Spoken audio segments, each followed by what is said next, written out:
So let's go ahead and get started.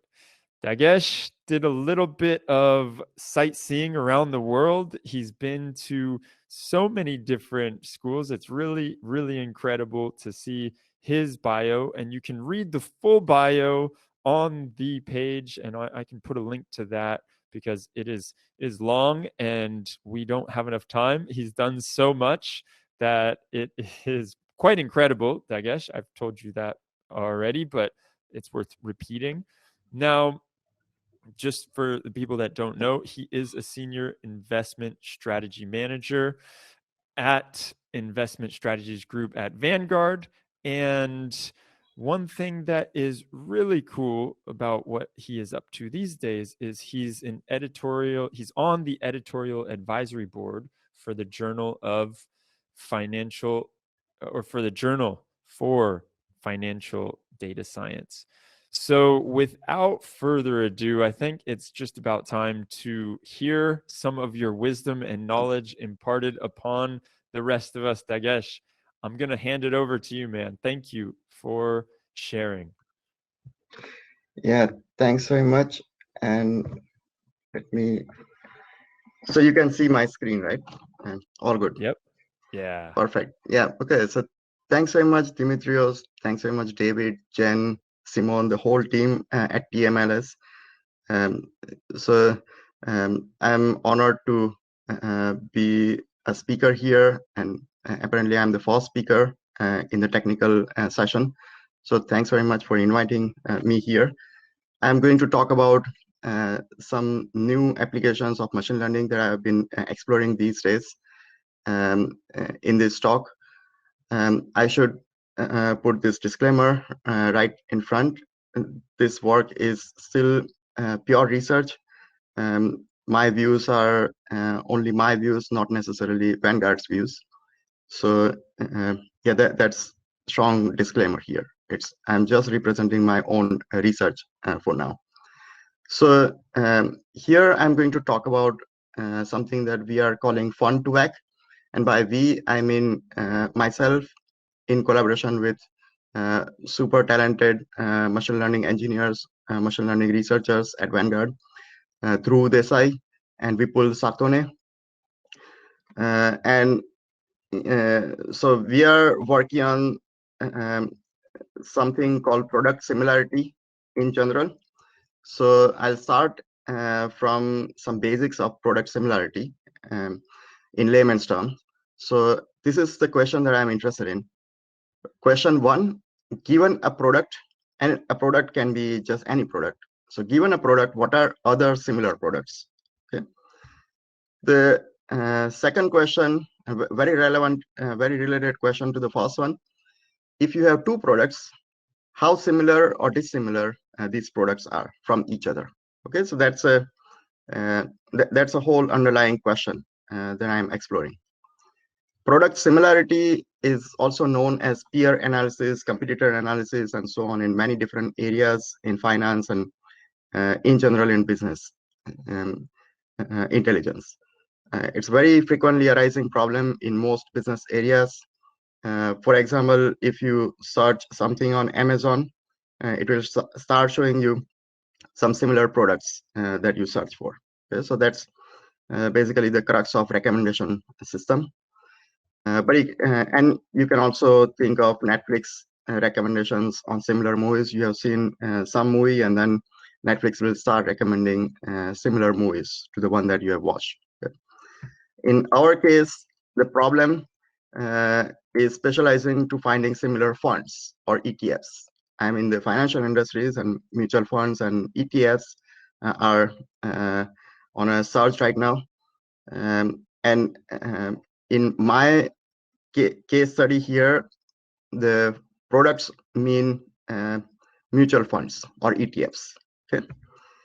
So I'm interested in identifying similar mutual funds or similar ETFs. Or the question two is, if I have two mutual funds, how can I compare them? How can I tell if these two funds are similar or dissimilar? Yeah. So let's say you have this kind of product similarity tool at hand, and I'll talk about how to construct one, but what are the applications of this hypothetical product similarity tool. And I'm in this talk going to focus more on problem formulation rather than problem solution. Because I cannot justify both these interesting things in 25 minutes or 30 minutes. So product formulation itself is very interesting. Here we go with the applications of this kind of hypothetical product similarity tool. Let's say you have a product similarity tool that compares two mutual funds, or that gives you similar mutual funds to a chosen one. What can you do with it? Many applications. One is sales and marketing. If a salesperson is on the field and then he sees that the end investor has some specific competitor's product, competitor's mutual fund in their portfolio, the salesperson can then try to pitch their own homegrown product, which is similar to the one that the customer already has, but with added advantage like brand name, expense ratio, and so on. So it's sales and marketing, a clear application. The second one is if you have some portfolio of mutual funds and ETFs, where all mutual funds and ETFs are from your competitors' products, then you can run this product similarity tool and try to start replacing each and every mutual fund with your homegrown product and create an alternative portfolio where eventually all the mutual funds in this portfolio are your homegrown products. Portfolio diversification. Here, if you see that a specific portfolio which is made of all the mutual funds have certain mutual funds which are too similar to each other, it means that the portfolio is not diversified enough, and you might want to reconsider or restructure this portfolio. You might want to replace certain funds with some other completely dissimilar funds. Similar funds with different theme. Sometimes you want to replace a mutual fund with a similar mutual fund, but from a different sector. For example, ESG these days. Then also you can run this hypothetical product similarity tool and get your thematic similar fund. Competitors analysis. A fund manager may want to be on top of its competitors and how their competing products are performing in the market. For that, the fund manager would like to run this kind of tool and get all the top 10 or top 50 most similar funds to the one that the fund manager is handling, and then run other analysis. Tax loss harvesting in the US and in many other countries, at the end of the tax season, it is sometimes advisable to sell certain investment products to realize loss, and then so for the tax purposes, and then you can immediately try to replace this sold mutual fund with a similar mutual fund to retain the same risk return profile as you already had before the end of the tax season. So which is called tax loss harvesting, a very nice name given to this specific process. You can use this product similarity tool there. Launching new product. Sometimes you see that certain product is picking up in the market, but you do not have any very similar product in your home company. In which case, it means that your company might want to launch a particular product that is fairly similar to the one that is picking up in the market. So to identify the gap in your own company's portfolio with respect to mutual funds and ETFs, you might also want to use this product similarity tool. Many other applications, many people are even more creative than me, and they can come up with many other interesting applications of this product similarity tool. Let's move on to some current approaches for product similarity. It's a very popular problem. It's very well-known problem in all the business areas, specifically in finance. People are, of course, interested in coming up with some product similarity for mutual funds. So people have thought about this, and the most popular approach is to go to certain third-party solutions where they provide categories for each mutual fund. So here each category will be essentially a list of mutual funds which are similar to each other. Okay, so so once you have a specific mutual fund that you want to investigate, you just look up this the corresponding category in either Morningstar or Lipper tables, and then you list all the mutual funds that are in the same category. All these mutual funds will be then similar to the one that you are investigating. Okay, so that's a fairly straightforward approach to solve this problem.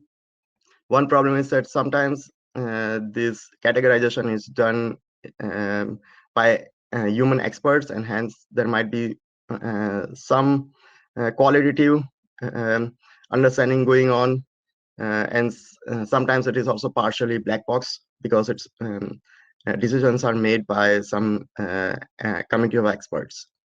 Sometimes people have also found that certain categories or certain mutual funds categories are irreproducible using purely data-driven approaches.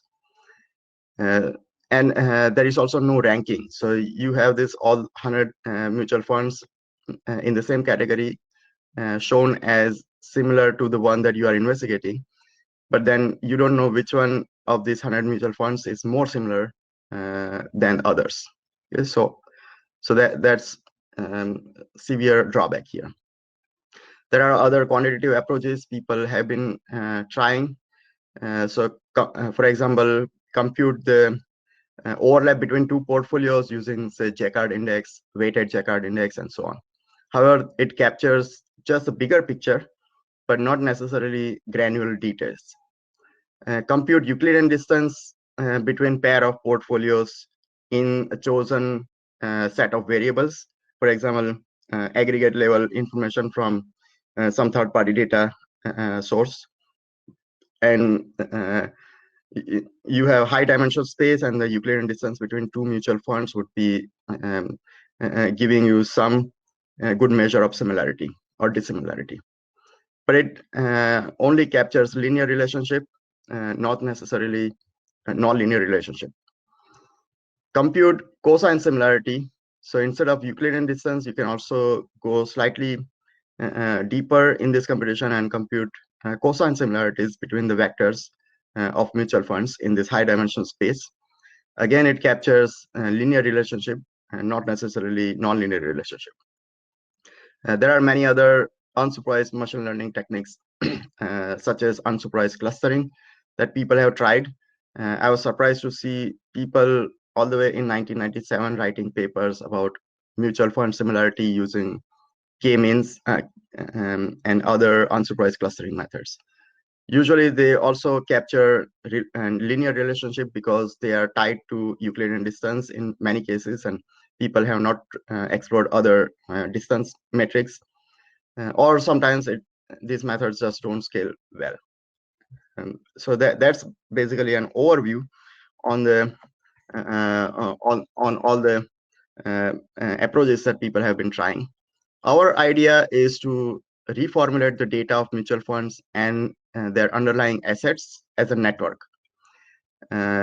Once you view this data as a network between mutual funds and assets, you can go to very sophisticated methods in machine learning called graph neural networks or graph machine learning in general, and try to identify the embedded representation of this network data. Once you have this embedded representation of this complicated data, you can compute similarity more clearly in that embedded representation. Okay. I'll show you how exactly we are doing. We are following this process. but that's the idea in a nutshell. So let's start. So we have, let's say, some snapshot of mutual funds and their underlying data. And usually it is just in tabular form. Here, for an example of mock data, Fund 1, Fund 2, Fund 3 are for individual mutual funds. So each row corresponds to a specific mutual fund. And each column, asset 1, asset 2, asset 3, asset 4, they correspond to their underlying assets. For example, Amazon, Google, Facebook, and so on, stocks. And it can be bonds, it can be also commodities, many other things. We are just focusing on index equity funds to make our lives simpler. So we just have equities, stocks, nothing else. So there are some 1100 index funds in our data. And underlying these 1100 index funds, we had total 16,000 assets.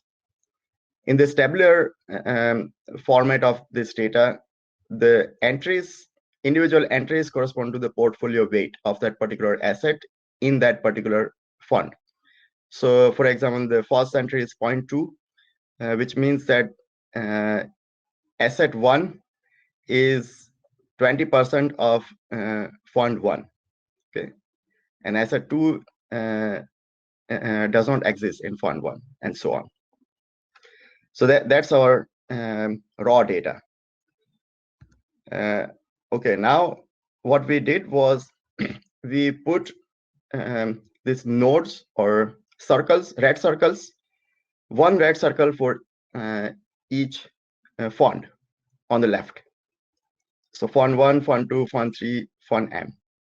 And for each asset, for each of the 16,000 or so assets, we have blue circle on the right, asset 1, asset 2, and so on. Then whenever we found that mutual fund, a particular mutual fund has a particular asset, say fund 1 had asset 1 in it, we put a link between them, link between fund 1 and asset 1. If a particular asset is not present in a particular fund, then we do not put a link between them. For example, asset 2 was not present in fund 1, so there is no link between them. Okay, so that's easy, right? And in addition, we also had this information about the portfolio weight itself. So for example, fund 1 had asset 1, and asset 1 was 20% of total portfolio in fund 1. So we put this 0.2 here as the weight on the link between fund 1 and asset 1, and so on. So we have a full network. It is called a bipartite network because two clear separation of nodes exist. Fund nodes are separate from asset nodes. Specifically, a fund cannot be in another fund, so there cannot be any link between fund 1 and fund 2, fund 1 and fund 3, and so on. Similarly, assets cannot be in another assets, so there cannot also be any link between asset 1 and asset 2, asset 1 and asset 3, and so on. They are completely separate sets of nodes. They are distinct sets of nodes. And because there are two sets of or types of nodes here, it is called a bipartite network. It is also called a weighted network because we have weights on each link. And hence it is in general called bipartite weighted network. Okay? So instead of this tabular data, we now are viewing this data as a bipartite weighted network of mutual funds and assets.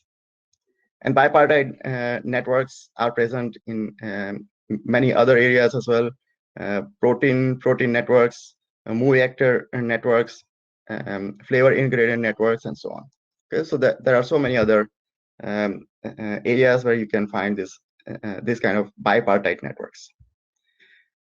For our case, for this particular snapshot of data, this is how it looks if you try to visualize all the mutual funds and all the assets, all these 1100 index funds, all the 16,000 or so assets, I'm plotting this in this concentric circle format. The inner circle is made of all the funds, and the outer circle is made of asset nodes, and there are links showing the portfolio weights inside this particular fund. Okay, so this is how it looks. Not very useful, except that it sometimes feels good to visualize the whole data set in front of you. If you just want to have small subset of this whole big data set, this is how it looks like. So a few funds and their assets. So this might give you slightly better visualization. Still not much quantitative information from these plots. Okay, so now how about similarity? We are talking about similarity. What happened to our similarity? So now we have to talk about similarity on a network, right? So now we have funds and assets as individual nodes. There can be many different definitions of similarity on a network. For example, here is one. If so, node 1 has, say, 4 neighbors on the left. It is more similar to node 2 than node 3, because node 2 also has 4 neighbors, as opposed to node 3, which has 5 neighbors. So if you are focusing on node degree, which is what it is called, or the number of friends, then node 1 and node 2 are more similar as opposed to node 1 and node 3. Okay. So that's one definition of similarity. You can also come up with many other definitions of similarities on a network. For example, node 1 and node 3 here are more similar because node 1 has 4 neighbors, and 2 of its neighbors also have this 2 and 3 nearest neighbors. So basically next to nearest neighbors. Okay, that's my definition. Not only friends, but how many of these friends have a specific number of friends. In that sense, node 1 and node 3 here are more similar, because node 2 has 4 neighbors, sure, but then those neighbors have only 4 other friends. Another definition might be clustering coefficient. Clustering coefficient is, in simpler language, nothing but the fraction of the number of friends out of all possible friends. So in other words, let's say you have 10 friends. How many of your 10 friends are also friends of each other? That's what clustering coefficients is computing. So this 10 friends can at most have 10 choose 2 connections, but sometimes your friends might not be friends of each other. So the actual number of friendship links might be less than 10 choose 2. And this fraction is the clustering coefficient for U. Okay, so in that sense, the clustering coefficient is similar for node 1 and node 2. Node 3 has a different clustering coefficient. Okay, so in this definition, node 1 and node 2 are similar. There are many other such definitions you can explore. So if a particular node is in the same community or in a different community. So here node 1 and node 2 are similar because node 1 and node 2 are in the same community or same small subnetwork, as opposed to node 3, which is in a completely different community. There are many other definitions of similarity on a network. They are basically handcrafted features in machine learning language. You have to keep trying, keep coming up with different measures of similarity by hand, and then you can keep exploring this on a network. That becomes a very difficult problem already. And so that's not why we transfer this whole problem to a bipartite weighted network. Here is why we transferred this whole problem to bipartite weighted network. We wanted to use machine learning eventually on networks. So that's a main advantage of viewing this data as a bipartite weighted network. And more specifically, here, if we use machine learning, we do not need to handcraft all these individual similarity definitions. We just let machine learning itself to figure out all the nitty-gritty of similarities and give us a final result. So all the features, all the representation should be learned by machine learning algorithm itself, not handcrafting. And to be more specific, we use Node2Vec, which was proposed in 2016. A very nice idea. It's an extension of Word2Vec, and it worked really well in our case. I'll give you some brief introduction to Node2Vec here. So Word2Vec is a base of this Node2Vec. I'm assuming that people are fairly familiar with Word2Vec. Word2Vec is essentially a language model where if you supply text data, it identifies similar words on its own using this embedded representation. So we want to use this Word2Vec on our data. Our data is bipartite weighted network. It's a static network. It's static data. There is no language here going on. It also does not have language-like structure. So how can we use Word2Vec? So here is a trick that this Node2Vec authors proposed in 2016. If you have a static network, you pick one node at a time in this static network and do a random walk starting from this particular node. You do a random walk, which means that you basically hop from one node to another, starting from your original node. And you keep doing these random walks multiple times from the same node. All these random walks or the paths then are viewed as sentences, starting from this particular word into inverted comma.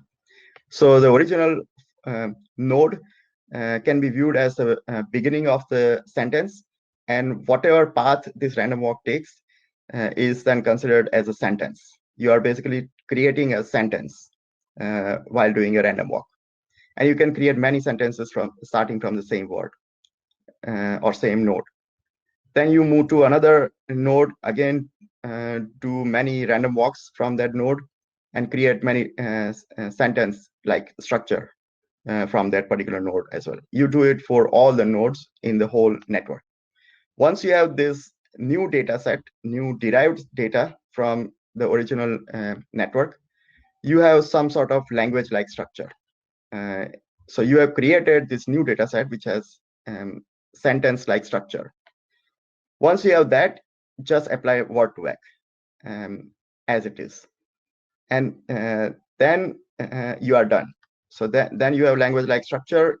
Word2Vec will take this as language, and then it will give you some embedded representation of this language. And then you can do all sorts of things, such as find similar words or similar entities in this embedded representation.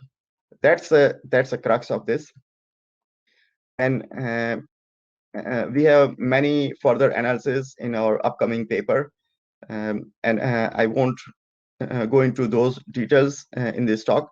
My main motivation here was to formulate the whole problem in terms of network, a bipartite weighted network, and show you how we use machine learning there, and specifically Node2Vec. results we are putting in our upcoming paper, which will be out on arXiv at any moment. Essentially, we are trying to learn the social network of mutual funds and assets using this novel technique called Node2Vec, or in general graph machine learning. Feel free to reach out to me after this talk or after tomorrow as well. If you have any further questions, I'll be also happy to send you our preprint whenever it is ready. So thanks very much, and I'm ready to take any questions. All right, awesome. Thank you for sharing that. There are some hot questions coming in the chat. One, Ajit is asking, unsupervised machine learning, for example, isolation forest or autoencoder, supposed to capture nonlinear relationships if they exist. Mm-hmm. Also, can you talk about why they don't scale? So when I mentioned about those previous approaches, they did not use autoencoders and stuff. They were using traditional methods. Here, if you think of it, Node2Vec is doing something very similar to autoencoder in slightly simpler setting. So yes, those methods do scale well. And that's where I'm going with all this work. What I meant was the traditional techniques and traditional research papers that worked on this problem. They did not scale well. Okay, thanks for the clarification there. Kai is wondering, suppose an asset is an index future. Does your model require to decompose it to use the underlying assets? That's a good question. We haven't reached that far. So far, we are just assuming that we have the traditional structure of the mutual fund, no future or anything. That's certainly an interesting question. We haven't thought about it much so far. Then the last one coming through from Mohammed. Why should two assets be connected through an internal connection? What is the logic behind that? I probably didn't get the question. Probably so asset cannot be connected to another asset in our formulation. One asset cannot be in another asset. That's our assumption here. And similarly, a fund cannot be in another fund. Even though there are some funds which do have funds inside it, as a first pass, we are ignoring those special cases. I probably didn't understand the question here. Let us know, Mohammed, if that was what you were talking about or not, just while we answer this next question from Ram. Can you explain why looking at just assets and funds at a superficial level performs better than the previous methods? The previous methods, first of all, did not even use the underlying assets. They were using aggregate level information. So what percentage of this mutual fund is allocated in retail sector, tech sector, country allocation, region allocation, and so on. So that all the previous methods were using those aggregate level information. Our work is probably the first one, which is taking into account the actual asset level information, so more granular level information. And how does the time dimension affect the node structure? I.e., how do you accommodate changing asset holding over time? Oh, that's a very good question. So we have just considered snapshot of data so far. And now, as a next step, we'll have to think about time evolution of this Node2Vec.